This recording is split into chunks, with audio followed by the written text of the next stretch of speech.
تو ہمارا عمل بھی اچھا نہیں ہوتا، اس کا اجر، اس کا پھل ہمیں اچھا نہیں ملتا۔ اس لیے اچھی نیت رکھ کے، پختہ یقین رکھ کے کیجئے گا کہ اس کی دست قدرت سے کوئی چیز باہر نہیں، اس کے کن کہنے کی دیر ہے اور فیکون ہو جاتا ہے۔ تو اس کے کن کا انتظار کیا کرے، صرف آپ نے محنت کرنی، باقی سب اسی ذات پاک پر چھوڑ دیا کرے۔ اپنے ذہن میں، اپنے دل میں ذرا سا بھی شیطانی وسوسہ مت ڈالنے دیا کرے کہ یہ کیسے ہوگا، کس طرح ہوگا، کون کرے گا۔ وہ اوپر رب کائنات کی ذات پاک بیٹھی ہے، اس کے کن کی دیر ہوتی ہے۔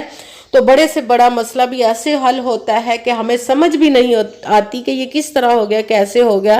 جب رب کائنات اپنے غیبی خزانوں سے انسان کی مدد کرتا ہے تو اسی طرح کرتا ہے کہ انسان کو سمجھ نہیں آتی، اس کی عقل وہاں تک پہنچ ہی نہیں سکتی۔ اگر کوئی مجھ سے کسی مسئلے کے بارے میں استخارہ کروانا چاہتے ہوں، یا کسی کام کا حساب لگوانا چاہتے ہوں، یا کسی کام کے لیے وظیفے کا پوچھنا چاہتے ہوں، یا کہ قرآن پاک آن لائن پڑھنا چاہتے ہو، یا محفل پاک کے لیے بلوانا چاہتے ہو، تو واٹس ایپ کا نمبر ویڈیو پر چل رہا ہے، آپ لوگ مجھ سے رابطہ کر سکتے ہیں۔ اگر میرے بھائی یا بزرگ مجھ سے رابطہ کرنا چاہتے ہو تو واٹس ایپ پر وائس میسج کر کے اپنا مسئلہ بتا سکتے ہیں۔ اگر بہنیں یا مائیں مجھ سے رابطہ کرنا چاہتی ہیں تو واٹس ایپ پر وائس کال کر کے مجھ سے بات کر سکتی ہیں، اپنا مسئلہ بتا سکتی ہیں۔ آپ نے وظیفہ کرنے سے پہلے کمنٹس میں اپنا نام اور جہاں آپ رہتے ہیں اس جگہ کا نام ضرور لکھنا ہے، تاکہ میں بھی آپ لوگوں کے لیے دعا کر سکوں، اور پھر وظیفے کی بھی آپ لوگوں کو اجازت مل جائے گی۔ آپ نے پوری ویڈیو کو دھیان کے ساتھ سن کے سمجھ کے پھر وظیفے کو کرنا ہے۔ ایسا نہ ہو کہ آپ ویڈیو کو سکپ کر کے چھوڑ کے سنیں اور پھر کوئی بات رہ جائے اور آپ وظیفہ کرنے لگے اور پھر وظیفہ ٹھیک نہ ہو۔ آپ نے کسی وظیفے میں نہ تو کسی لفظ کو کم کرنا ہے، نہ ہی بڑھا کر پڑھنا ہے۔ اگر ہم اپنی طرف سے کم یا زیادہ کر دیتے ہیں تو بھی وہ ہمارا وظیفہ ٹھیک نہیں ہوتا۔ اسی لیے آپ نے جس ترتیب اور جس تعداد کے ساتھ میں آپ لوگوں کو وظیفہ بتاؤں گی، اسی ترتیب اور اسی تعداد کے ساتھ آپ نے اس وظیفے کو پڑھنا ہے۔ آپ وظیفے کو کہیں پہ بھی بیٹھ کر پڑھ سکتے ہیں، آج کے دن کسی بھی وقت کسی نماز کے ساتھ پڑھنا چاہیں تو بھی پڑھ سکتے ہیں، نماز کے علاوہ پڑھنا چاہیں تو بھی آپ اس وظیفے کو پڑھ سکتے ہیں۔ وظیفہ کرنے سے پہلے آپ نے باوضو ہو کر جہاں پہ بھی آپ کا دل ہے آپ بیٹھ کر پڑھ سکتے، خاموشی، توجہ اور سکون کے ساتھ وظیفے کو پڑھنا ہے۔ وظیفے کے درمیان نہ تو آپ نے کسی سے بات کرنی، نہ ہی اٹھنا ہے، نہ ہی فون استعمال کرنا ہے۔ وظیفہ مکمل پڑھنے کے بعد آپ نے اٹھنا ہے، کسی سے بات کرنی ہے یا کہ فون استعمال کرنا ہے۔ جب آپ وظیفے کے لیے بیٹھنے لگے تو باوضو ہو کر آپ نے بیٹھ جانا ہے۔ سب سے پہلے ایک مرتبہ آپ نے درود پاک پڑھنا ہے، کوئی سے بھی درود پاک پڑھ سکتے ہیں، مگر درود ابراہیمی جو نماز میں پڑھا جاتا ہے وہ والا ایک مرتبہ درود پاک پڑھ کے آپ نے اپنے مقصد، جس حاجت کے لیے آپ اس وظیفے کو کر رہے ہیں اس کی نیت کر لینی ہے۔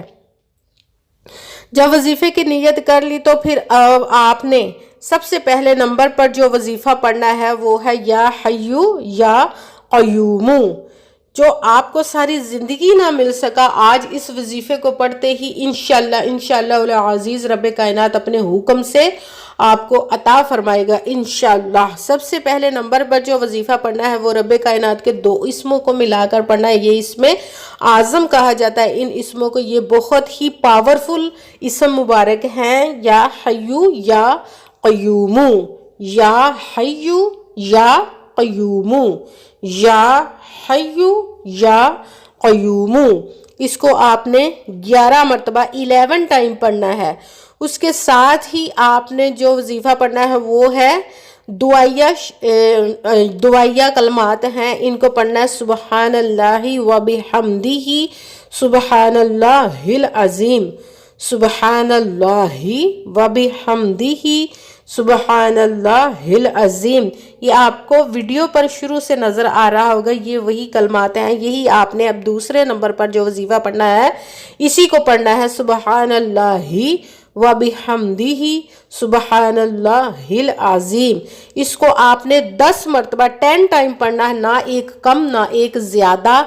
آپ نے پورا 10 ٹائم یعنی کہ 10 مرتبہ پڑھنے کے بعد تیسرے نمبر پر جو وظیفہ پڑھنا، آج کے اس عمل میں صرف ٹوٹل 3 وظیفے آپ نے پڑھنے ہیں۔ تیسرے نمبر پر جو وظیفہ پڑھنا وہ رب کائنات کے 2 اسموں کو ملا کر پڑھیں گے تو ایک شمار ہوگا اس طرح، یا حفیظ یا سلامو، ایک ہو گیا یا حفیظ یا سلامو، 2 یا حفیظو یا سلامو، اسی طرح آپ نے یا حفیظو یا سلامو، یا حفیظو یا سلامو، یا حفیظو یا سلامو، اس کو آپ نے 11 مرتبہ 11 ٹائم پڑھنا ہے۔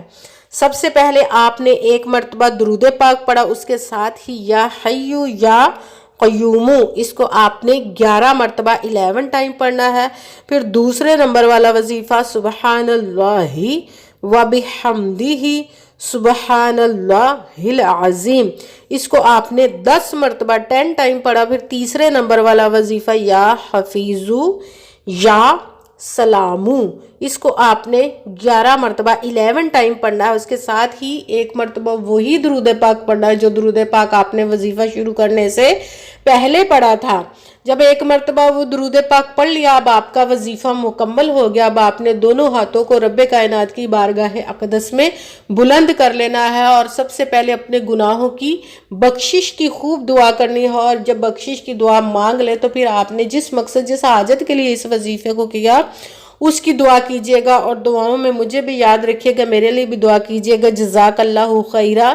جس مقصد جس حاجت کے لیے آپ نے اس وظیفے کو کیا، رب کائنات اپنے پیارے محبوب کے صدقے، اپنے اس پیارے پیارے ماہ مبارک کے صدقے، اس آخری عشرے کے صدقے، اس طاق رات لیلۃ القدر کے صدقے سے آپ کی تمام نیک و جائز حاجات کو رب کائنات قبول و منظور عطا فرمائے، آمین ثم آمین۔ السلام علیکم ورحمۃ اللہ وبرکاتہ۔